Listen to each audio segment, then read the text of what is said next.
Children choice publication class 7th Hindi. Hello मेरे प्यारे बच्चों, कैसे हो आप सब लोग। आशा करती हूँ आप सब लोग बहुत ही अच्छे होंगे, अपना खूब ख्याल रख रहे हैं और खूब स्वस्थ होंगे। तो मेरा नाम शमा परवीन है और मैं आपकी हिंदी की अध्यापिका हूँ। तो आज मैं और आप एक साथ पढ़ने वाले हैं पाठ नंबर 11 और इस पाठ का नाम है आत्माराम। ये एक कहानी है जिसको प्रेमचंद जी ने लिखा है। ठीक है, तो इस कहानी को शुरू करने से पहले आपको एक काम करना है। आप लोगों को क्या करना है, आप लोग देख रहे हो यहाँ पे कुछ चित्र दिए हुए हैं।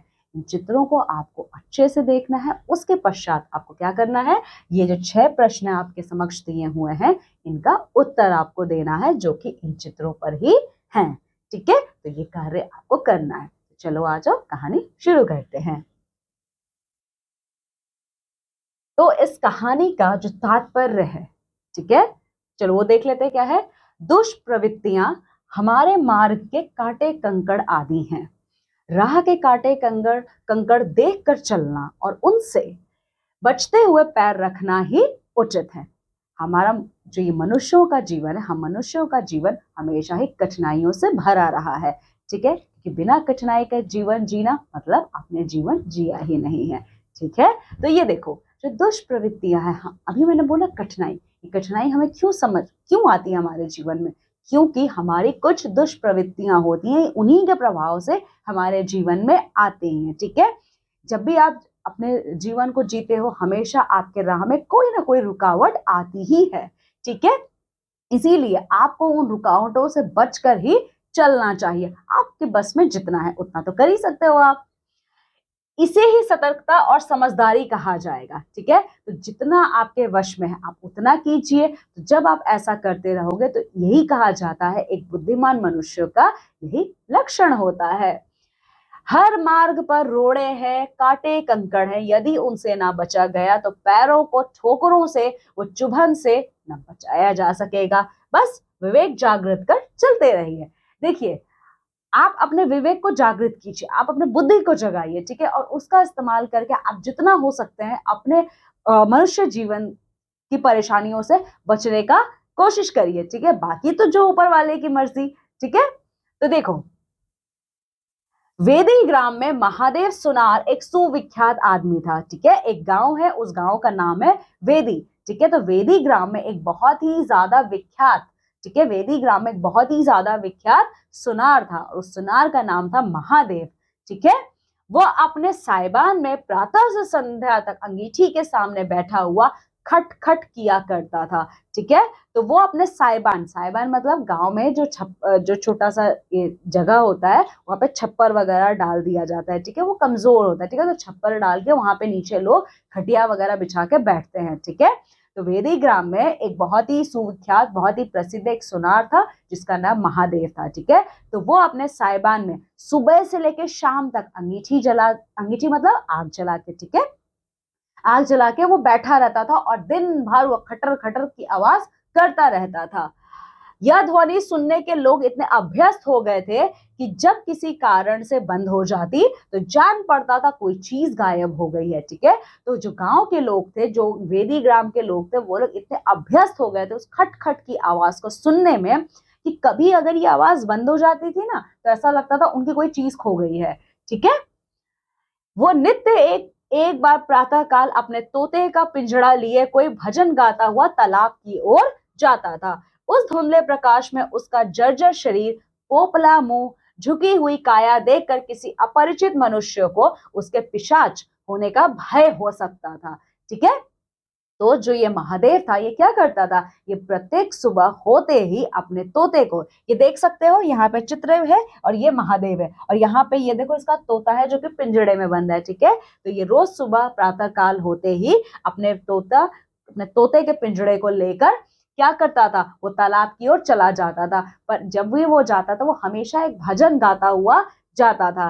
ठीक है, लेकिन उसका जो शरीर था, मतलब जो उसकी काया थी पूरी, वो बहुत ही डरावनी थी। ठीक है, अगर कोई अपरिचित जो कि वेदी ग्राम का नहीं, अगर कोई देख लेता ना तो वो पक्का यही समझता कि ये मनुष्य नहीं, ये कोई पिशाच है। ठीक है, जो ही लोगों के कानों में आवाज जाती सत्व गुरु दत्त शिव दत्त दाता लोग समझ जाते कि भोर हो गई, ठीक है। तो वो क्या, कौन सा भजन गाते हुए जाता था, वो भजन ये गाते हुए जाता था, सत्व गुरु दत्त शिव दत्त दाता, ठीक है। तो ये भजन गाते हुए वो जाता था, तो लोगों को समझ में आ जाता था कि हाँ अब भोर हो गई है। महादेव का पारिवारिक जीवन सुखमय ना था। उसके 3 पुत्र थे, 3 बहुएं थी, दर्जनों नाती पोते थे, ठीक है। तो अगर यहाँ पर बात किया जाए महादेव के पारिवारिक जीवन की, उसके परिवार में कौन कौन थे, तो उसके 3 बेटे थे और 3 बहुएं थी और उसके बहुत सारे नाती और पोते थे। किंतु महादेव का जो पारिवारिक जीवन था वो अच्छा नहीं था, मतलब सुखों से भरा हुआ नहीं था। लेकिन उसके बोझ को हल्का करने वाला कोई ना था, ठीक है। सोचो, जिसके 3 पुत्र हैं, 3 पुत्रियां हैं और इतने सारे नाती पोते हैं, तो उसका जीवन कितना अच्छा होना चाहिए। पर महादेव का बोझ को हल्का कर सके, महादेव के सुख दुख को कोई बांट सके, इनमें से ऐसा कोई भी नहीं था। लड़के कहते, जब तक दादा जीते हैं हम जीवन का आनंद भोग लें, फिर तो यह ढोल गले पड़ेगा ही। बेचारे महादेव को कभी कभी निराहार ही रहना पड़ता था। मतलब महादेव के जो तीनों बेटे थे वो इतने ज्यादा, कहो तो नालायक थे, कि वो ये सोचते थे कि जब तक हमारे दादा, दादा मतलब दादा नहीं, दादा मतलब बाबा, मतलब पिताजी, जब तक हमारे पिताजी जीते हैं तब तक हम लोग अपने जीवन का आनंद लेते हैं। उसके बाद जब ये नहीं रहेंगे, तब तो अगर मान लो ये बहुत ज्यादा बूढ़े हो जाते हैं, जब ये किसी कार्य के लायक नहीं रहेंगे, तब तो ये हमारे ही गले पड़ने वाले हैं, ठीक है। और इसका ये नतीजा होता था कि कभी कभी बेचारे महादेव बिना खाना खाए ही सो जाते थे। निराहार का मतलब इनको कभी कभी खाना तक नसीब नहीं होता था, इसीलिए इनका जो पारिवारिक जीवन था वो अच्छा नहीं था।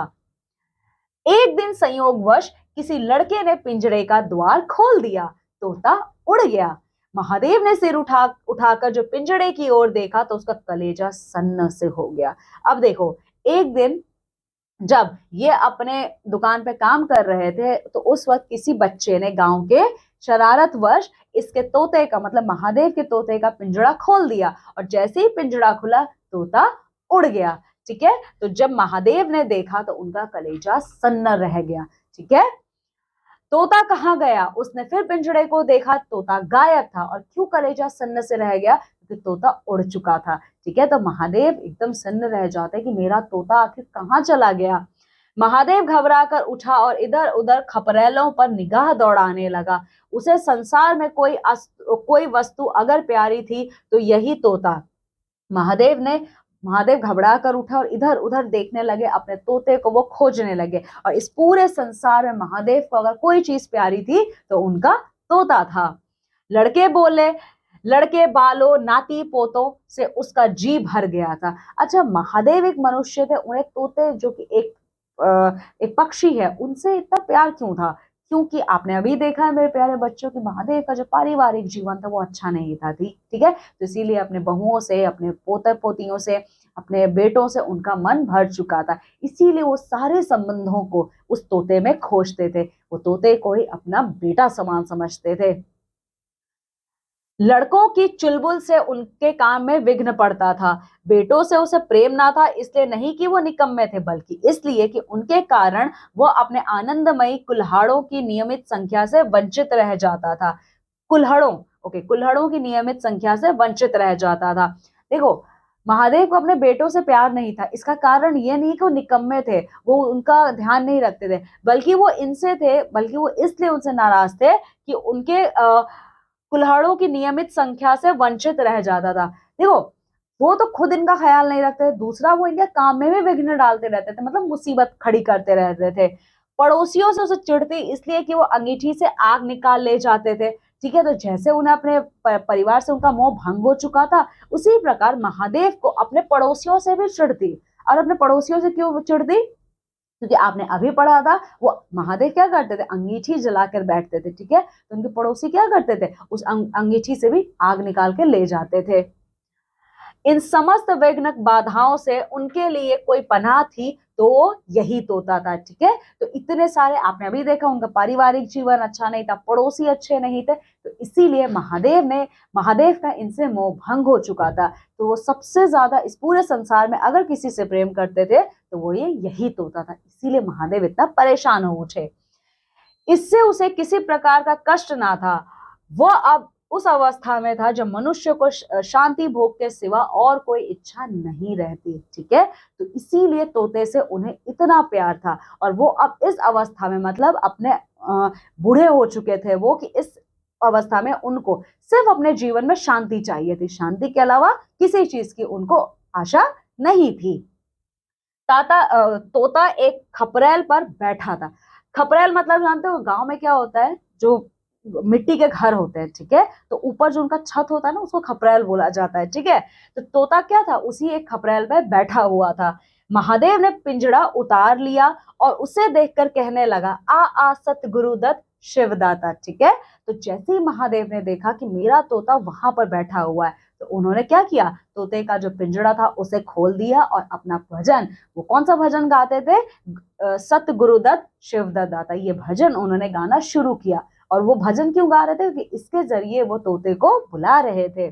लेकिन गांव और घर के लड़के एकत्र होकर चिल्लाने लगे और तालियां बजाने लगे। पर यहाँ पे ये देखो, तोते को भगाने के लिए गांव के जितने लड़के थे, यहाँ तक कि उनके परिवार के भी बच्चे, वो उन लोगों ने क्या किया, वो लोग आ गए, ठीक है, वहां खपरेल के पास जहां पे तोता बैठा हुआ था, और तालियां बजाने लगे और चिल्लाने लगे। ऊपर से कौवा ने काव काव की रट लगाई, तोता उड़ा और गांव के बाहर निकलकर एक पेड़ पर जा बैठा, ठीक है। यहां तक तो सही था, वहां पर कौवे भी काव काव की आवाज करके तोते को भगाने में लगे हुए थे। तोता इससे डर गया और वो उड़कर जो गांव के बाहर एक बड़ा सा पेड़ था वहां पे जाके बैठ गया। महादेव खाली पिंजड़ा लिए उसके पीछे दौड़ा। तो महादेव अपने तोते को पकड़ने के लिए खाली पिंजड़ा जो कि उसका घर था लेकर उसके पीछे भी दौड़ पड़ते हैं। लोगों को उसकी दुतगामिता पर अचंभा हो रहा था। मोह की इससे सुंदर, इससे अजीब, इससे भावमय कल्पना नहीं की जा सकती। अब देखो, सबको पता है कि महादेव क्या थे, एक बूढ़े इंसान थे, लेकिन अपने तोते के लिए उनसे उनको इतना प्रेम था कि वो दुतगामिता का मतलब होता है तेजी, ठीक है। एक बूढ़ा मनुष्य अगर बहुत तेजी से दौड़ता है तो अचंभा होता ही है, ठीक है। तो सारे गांव वाले सन्न रह जाते कि एक बूढ़ा मनुष्य मतलब एक तोते के लिए इस तरीके से उसके पीछे दौड़ रहा है। तो इससे उनको क्या पता चलता है कि एक मनुष्य अपने तोते से कितना प्रेम कर सकता है, इसका ये जीवन उदाहरण था। दोपहर हो गई थी, किसान लोग खेतों को चले जा रहे थे। उन्हें विनोद का अच्छा अवसर मिला। ये करते करते सुबह का तोता निकला हुआ था, दोपहर का समय हो गया, ठीक है। तो किसान, ठीक है, किसान अब थोड़ा सा आराम करने के लिए अपने काम से क्या करते हैं, विराम लेते हैं। और वो लोग जब बैठ के खाना खा रहे होते हैं तो वो देखते हैं कि महादेव अपने तोते के पीछे पिंजरा लेके दौड़ रहा है। तो उनको विनोद का अच्छा अवसर मिल जाता है। विनोद मतलब उनको ये सब कुछ देख के बहुत मजा आता है।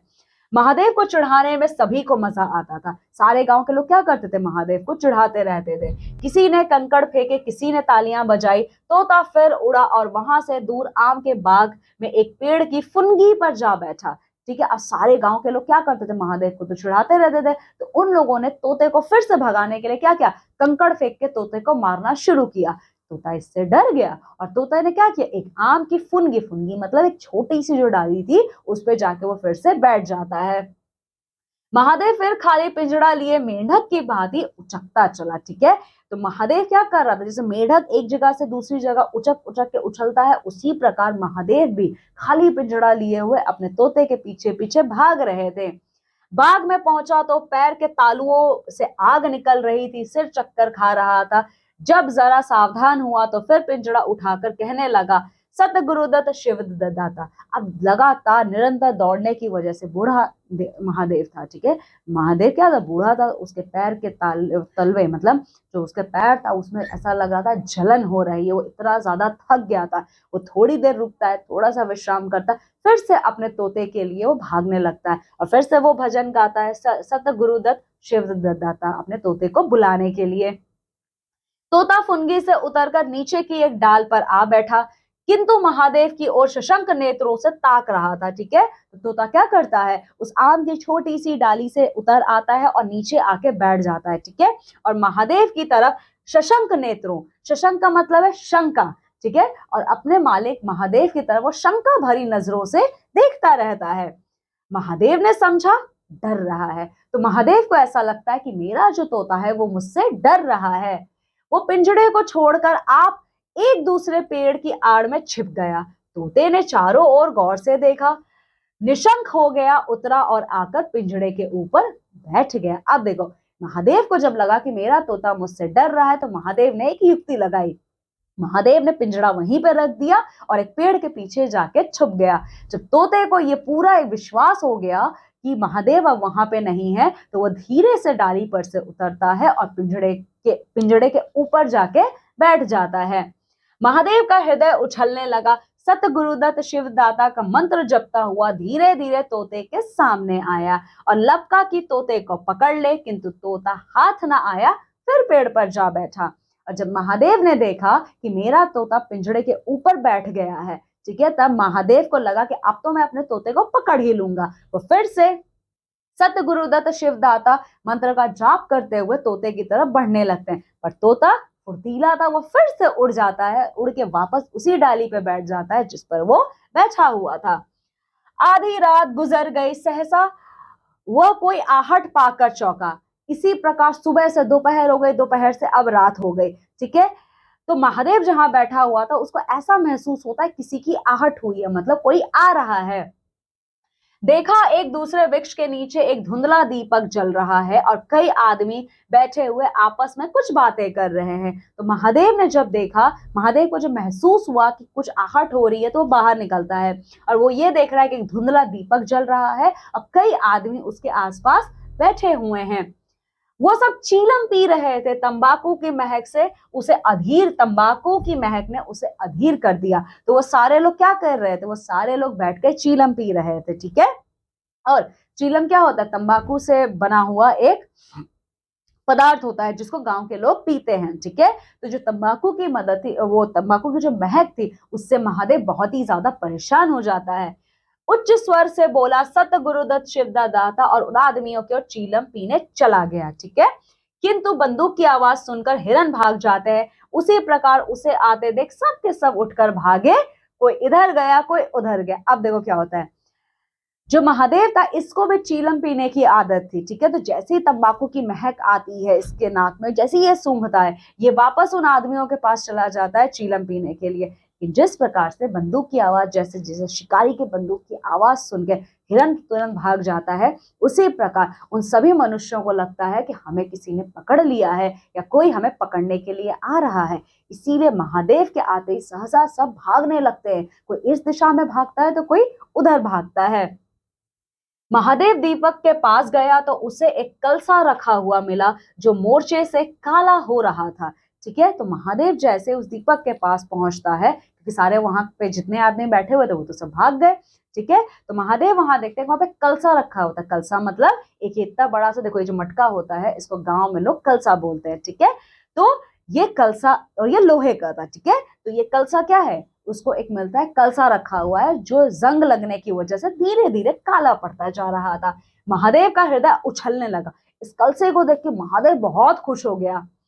उसने कलसे में हाथ डाला तो मोहरे थी, और जैसे ही महादेव ने कलसे के अंदर हाथ डाला और निकाला तो उसको मोहरे मिलती हैं, ठीक है। महादेव का, उसने एक मोहर बाहर निकाली और दीपक के उजाले में देखा, हाँ मोहर थी। उसने तुरंत कलसा उठा लिया, दीपक बुझा दिया और पेड़ के नीचे छिपकर बैठ गया। सुनार से चोर बन गया। अब देखो महादेव कौन था, सुनार था, ठीक है। तो वो जैसे ही दीपक के प्रकाश में देखता है कि हाँ ये तो मोहर ही है, तो क्या करता है, वो बहुत खुश होता है और पूरा का पूरा कलसा उठा लेता है, ठीक है। तो सहसा जो महादेव पहले सुनार था अब वो चोर बन जाता है। फिर शंका हुई, ऐसा ना हो चोर लौट आवे और मुझे अकेला देखकर मोहरे छीन ले। तो जब ये बैठता है महादेव तो उसको शंका होती है, कहीं ऐसा तो नहीं है कि चोर वापस लौट आएंगे और मुझसे ये सारी मोहरे मुझे मार पीट के छीन लेंगे। उसने कुछ मोहरे कमर में बांधी, फिर एक सूखी लकड़ी से जमीन की मिट्टी हटाकर गड्ढे बनाए, उन्हें मोहरों से भरकर मिट्टी से ढक दिया, ठीक है। तो इस चीज से बचने के लिए उसने क्या किया, उसने मोहरों को, वो अपने कमर में एक गमछा भी बांधा था, उसने अपने मोहरों को अपने कमर में बांधा, कुछ को गड्ढा खन के, ठीक है, गड्ढे को खन के उसमें दबा दिया। अकस्मात उसे ध्यान आया, कहीं चोर आ जाए तो मैं भागूंगा क्यों कर, ठीक है। तो फिर उसे ध्यान आता है, अरे ठीक है चोर आ जाएंगे तब भी तो मैं भाग के क्या ही कर लूंगा। उसने परीक्षा परीक्षा करने के लिए कलसा उठाया और 200 पग तक बेतहाशा भागता हुआ चला गया। जान पड़ता था उसके पैरों में पर लग गए, ठीक है। तो उसने क्या किया, उसने परीक्षा करने के लिए, ठीक है, तो उसने देखने के लिए अपने कलसा उठाया और इतनी जोरों से भागा जैसे 200 पग, ठीक है, 200 पग लेता वो इतनी जोरों से भागा जैसे उसके पैरों में ना पंखा लग चुका, इसीलिए वो इतनी तेजी से भाग रहा है। अरुणोदय का समय था। प्रकृति एक अनुरागमय प्रकाश में डूबी हुई थी।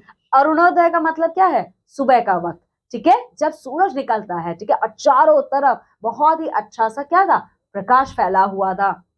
उसी समय तोता पैरों को जोड़े हुए ऊंची डाल से उतरा, जैसे प्रकाश से कोई तारा टूटे और आकर पिंजड़े में बैठ गया, ठीक है। तो जैसे ही प्रकाश फैलता है, तोता क्या करता है, उस डाली से उतर आता है और अपने आप ही उस पिंजड़े में जाके बैठ जाता है। महादेव प्रफुल्लित होकर दौड़ा और पिंजड़े को उठाकर बोला, आओ आत्माराम, तुमने कष्ट तो बहुत दिया पर मेरा जीवन भी सफल कर दिया, ठीक है। तो जैसे ही महादेव देखता है कि उनका तोता, जिसका नाम आत्माराम था, वो आके बैठ गया है तोते में, अरे सॉरी, पिंजड़े में, तो वो क्या करते हैं, वो उस पिंजड़े को बंद करते हैं और कहते हैं, ठीक है आत्माराम, तुमने मुझे कष्ट तो बहुत दिया है पर तुम्हारे आज इस दौड़ भाग के चक्कर में मेरा जीवन भी सफल हो गया। अब तो मैं चांदी के पिंजड़े में रखूंगा और सोने से मर दूंगा, ठीक है।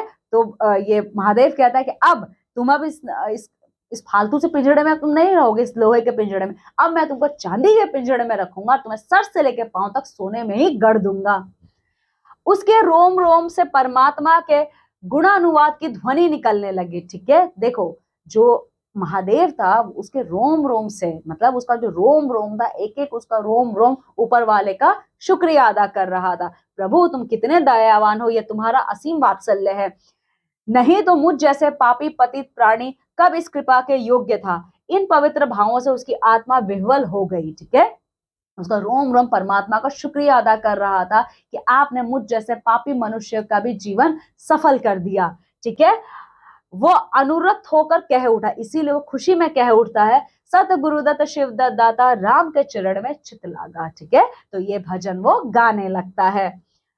उसने एक हाथ में पिंजड़ा लटकाया, बगल में कलसा दबाया और घर चला, ठीक है। तो महादेव ने अपने एक हाथ में तोते का पिंजड़ा लटकाया, एक हाथ में कलसे को दबाया और अपने घर की तरफ चल पड़ा।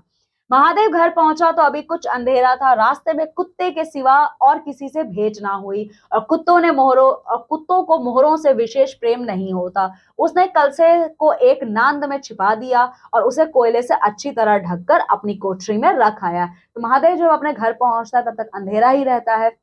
रास्ते में उसे सिर्फ कुत्ते मिलते हैं और कुत्तों को मोरों से क्या मतलब, ठीक है। तो वो अपने घर पहुंचने के बाद वो क्या करता है, नांद, मतलब जो गाय का खाने वाला जो चारा होता है जिसमें वो रखा जाता है, नांद कहते हैं उसको, ठीक है। तो वो क्या करता है, नांद में कलसे को छुपा देता है और उसके ऊपर कोयला ढक देता है, ठीक है, कोयले से उनको ढक देता है और अपने कमरे में रख के वो वहां से चला जाता है। जब दिन निकल आया तो वो सीधे पुरोहित के घर पहुंचा, ठीक है। तो जब दिन निकल आता है तो गांव के जो पुरोहित थे उनके घर जाता है। पुरोहित पूजा पर बैठे सोच रहे थे कल ही मुकदमे की पेशी है और अभी तक हाथ में कौड़ी भी नहीं है, यजमानों में कोई सांस भी नहीं लेता, ठीक है। तो पुरोहित उस टाइम पूजा करने बैठे थे पर वो बहुत ही ज्यादा चिंतित थे। वो कह रहे थे कि मेरे ऊपर जो मुकदमा चल रहा है कल ही उसकी पेशी है, ठीक है, और मेरी सहायता करने के लिए भी कोई यहाँ पे आगे नहीं आ रहा है। इतने में महादेव ने पालागन की, पंडित जी ने मुंह फेर लिया। इतने देर में जो महादेव है वो उनके घर में आता है, ठीक है, और पंडित जी उसको देख के, महादेव को देख के अपना मुंह फेर लेते हैं। यह अमंगल मूर्ति कहां से आ पहुंची, मालूम नहीं दाना भी मयस्सर होगा या नहीं। रुष्ट होकर पूछा, क्या है जी, क्या कहते हो, जानते नहीं हम इस समय पूजा पर रहते हैं, ठीक है। तो जो पंडित जी की बीवी थी वो कहती हैं कि वो अपने मन में सोचने, अरे ये कितना अमंगल मनुष्य हमारे घर में इस वक्त कहाँ से आ गया है, पता नहीं आज इसकी शक्ल देखिए खाना भी नसीब होगा या नहीं। तो वो पूछती हैं, क्या कर रहे हो और तुम क्या कहते हो, तुम इस वक्त क्यों आए हो, तुम देख नहीं रहे हो हम लोग पूजा पाठ कर रहे हैं अभी बैठ के। महादेव ने कहा, महाराज आज मेरे यहाँ सत्यनारायण की कथा है। तो महादेव कहता है कि महाराज ऐसा है, आज मेरे घर में सत्यनारायण का कथा मैंने रखा है। पुरोहित जी विस्मित हो गए। पुरोहित जी की तो ऐसे लग रहा है पैरों तले जमीन ही निकल गई जब उन्होंने महादेव के मुंह से ये सुना कि आज मैं सत्यनारायण का कथा रखा हूं अपने घर पे। कानों पर विश्वास नहीं हुआ, उनको तो यकीन ही नहीं हुआ। महादेव के घर कथा होना उतना ही असाधारण घटना थी जितनी अपने घर से किसी भिखारी के लिए भीख निकालना। पूछा आज क्या है, ठीक है। तो महादेव जिसके पास पैसे नहीं थे, जिसका परिवार उसको नहीं पूछता था, गांव वाले उसको चिढ़ाते रहते थे, ठीक है, वो अपने घर पे सत्यनारायण का कथा रखा है। तो पुरोहित जी के लिए तो बहुत ही असाधारण बात थी, ठीक है। तो वो पूछते हैं कि अच्छा जैसा है क्या जो तुमने सत्यनारायण की कथा रखी है। महादेव बोला कुछ नहीं, ऐसी इच्छा हुई कि आज भगवान की कथा सुन लो। तो महादेव ने कहा कि नहीं, ऐसा कुछ कुछ खास अवसर नहीं है, बस आज मन किया कि आज कथा सुन लेते हैं भगवान की। प्रातः से ही तैयारियां होने लगी। वेदी के निकटवर्ती गांवों से सुपारी फिरी। कथा के उपरांत भोज का भी न्योता था। जो सुनता आश्चर्य करता, आज रेत में दूब कैसे जमी। अब देखो, सुबह से ही तैयारियां हो रही हैं सत्यनारायण की कथा की, उसके बाद खाने का भी इंतजाम किया गया था, सबको गांव गांव और आसपास के गांव से सबको बुलाया गया था। पर जो भी सुन रहा था कि महादेव ने सत्यनारायण की कथा रखी है, सब लोग बहुत ही ज्यादा हैरान हो रहे थे और सब यही सोच रहे थे कि आज इस रेगिस्तान में बर्फ कैसे जम गया। संध्या समय जब सब लोग जमा हो गए और पंडित जी अपने सिंहासन पर विराजमान हुए, तो महादेव खड़ा होकर उच्च स्वर में बोला, भाइयों, मेरी सारी उम्र छल कपट में कट गई। मैंने ना जाने कितने आदमियों को दगा दी, कितने खरे को खोटा किया, पर अब भगवान ने मुझ पर दया की है। वो मेरे मुख की कालिक को मिटाना चाहते हैं। तो शाम के समय जैसे ही सारे लोग महादेव के घर आते हैं और पंडित जी अपनी जगह पे जाके बैठते हैं, महादेव खड़ा होता है, बहुत ही ऊंची आवाज में कहता है, भाइयों, मैं आप सब लोगों से कुछ कहना चाहता हूँ। मैंने पूरी जिंदगी छल कपट किया है, मैं सुनार हूँ। मैंने किसी को खरा सोना दिया तो किसी को खराब सोना दिया, ठीक है। तो आज मैं सबसे क्षमा मांगता हूँ क्योंकि आज भगवान ने मुझ पर विशेष कृपा की है। मैं अब आप सब भाइयों से ललकार कर कहता हूं कि जिसका जिसका मेरे जिम्मे जो कुछ निकलता है उसकी जमा मैंने मार ली हो, जिसके चोखे माल को खोटा कर दिया हो, वह आकर एक एक कौड़ी चुका ले। इसीलिए आज मैं सब लोगों के यहाँ पे ये खुलकर ऐलान करता हूं कि मैंने जिसका जितना भी पैसा लिया है, ठीक है, या जिसको मैंने कभी पैसे वापस नहीं किए, वो आइए और अपनी पाई पाई मुझसे लेके जाइए। अगर कोई यहाँ आ ना सका हो तो आप लोग उससे जाकर कह दीजिए कल से 1 महीने तक जो भी चाहे आए और अपना हिसाब चुकता कर ले। गवाही साखी का काम नहीं, ठीक है। तो महादेव ये भी कहता है कि जो लोग यहाँ आए नहीं हैं आज, उनसे आप सब लोग जाके कह दीजिएगा कि आज से 1 महीने के अंदर वो लोग आके मुझसे अपनी पाई पाई वसूल कर ले जाएं, ठीक है। और इसके लिए किसी गवाही की जरूरत नहीं कि उनका पैसा मेरे पास बकाया है। सब लोग सन्नाटे में आ गए। कोई धार्मिक भाव से सर हिलाकर बोला, हम कहते थे ना। किसी ने अविश्वास से कहा, क्या खाकर भरेगा, हजारों का टोटल हो जाएगा। सारे गांव वाले एकदम अचंभित रह गए जब महादेव की ये ललकार सुनी, ठीक है। तो किसी ने बहुत ही भक्ति भाव से कहा, हम कहते थे ना ये वापस कर देगा। तो किसी ने बोला, अरे तुम क्या खा के वापस करोगे, हाँ, अगर टोटल करने बैठेंगे ना, पूरा अगर हिसाब करने बैठे तो हजारों निकल आएंगे, कैसे वापस करोगे। एक ठाकुर ने ठटोली की, और जो लोग सुरधाम चले गए। महादेव ने उत्तर दिया, उनके घर वाले तो होंगे।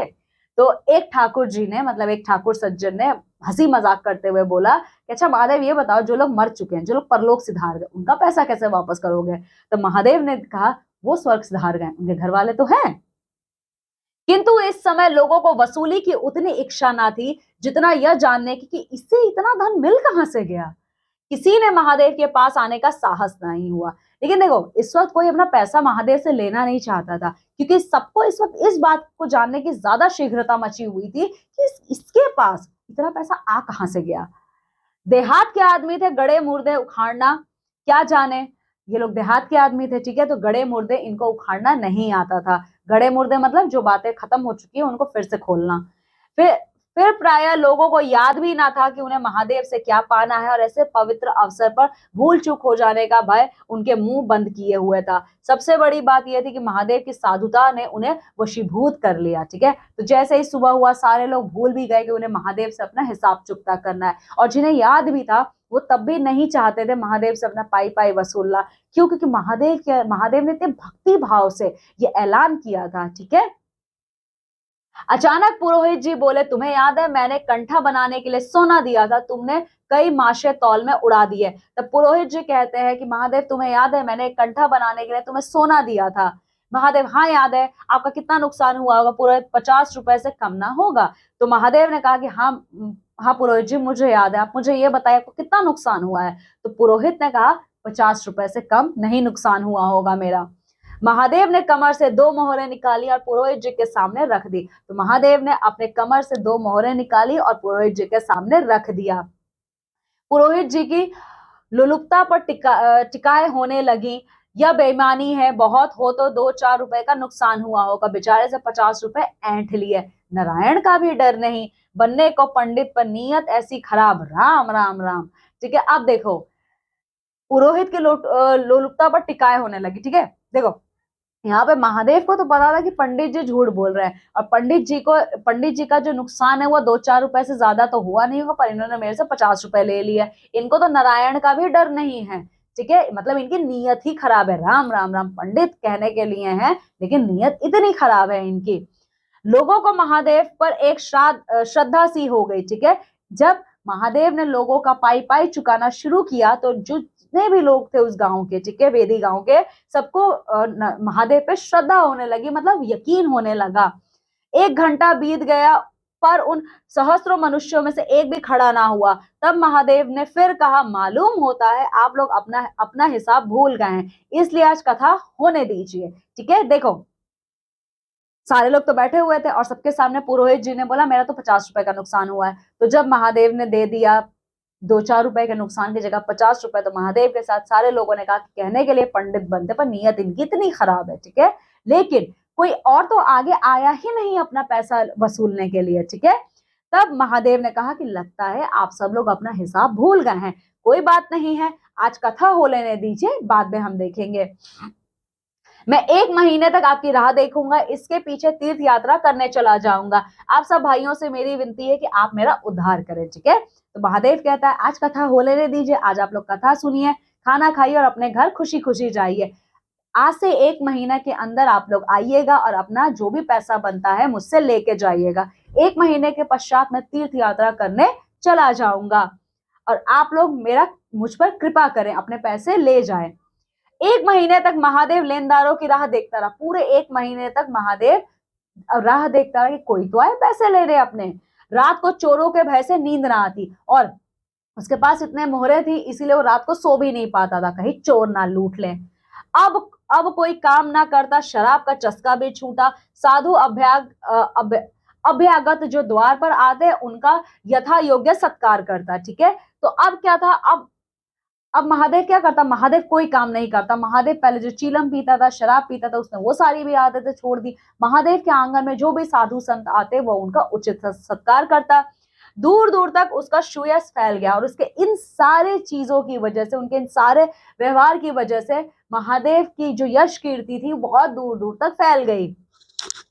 यहाँ तक कि 1 महीना पूरा हो गया और एक आदमी भी हिसाब लेना है, और ऐसे ही करते करते 1 महीना बीत गया, कोई भी अपना हिसाब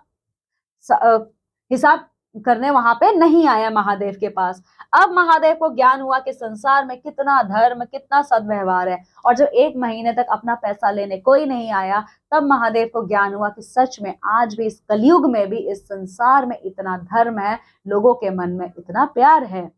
अब उसे मालूम हुआ कि संसार बुरों के लिए बुरा है और अच्छों के लिए अच्छा।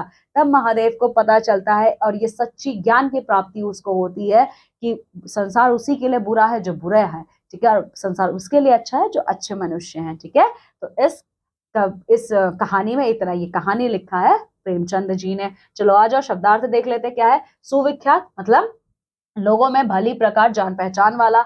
साइबान कमरे के बाहर छप्पर आदि का स्थान। जर्जर अत्यंत कमजोर, निराहार, बिना भोजन ग्रहण किए। पनाह आश्रय, दुर्गामिता तेज चाल, फुनगी चोटी, शशंक संदेहास्पद, निशंक शंका से रहित, अधीर व्याकुल या बेचैन, गुणानुवाद गुणगान, वात्सल्य प्रेम पतित, निकृष्ट निम्न जिसका पतन हो गया हो, पालागान बड़ों के चरण स्पर्श करने की प्रक्रिया, अमंगल पूर्ति अभागा अशुभ व्यक्ति, विस्मित आश्चर्यचकित, चोखा खरा या शुद्ध, सुरधाम परलोक या स्वर्ग, सहस्रों हजारों अभ्यागत अतिथि के रूप में आया हुआ सामने या पास हुआ।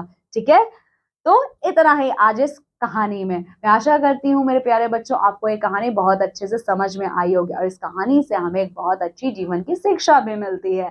ठीक है, आपको क्या करना है, आपको ये कहानी खुद से एक बार पढ़ना है, उसके बाद आपको ये अभ्यास कार्य पूर्ण करना है। ठीक है, चलिए मैं आपसे विदा लेती हूँ और मैं आपसे आपकी अगली कक्षा में मिलूंगी एक नई कहानी या एक नई कविता के साथ। तब तक अपना खूब सारा ध्यान रखिएगा। बाय।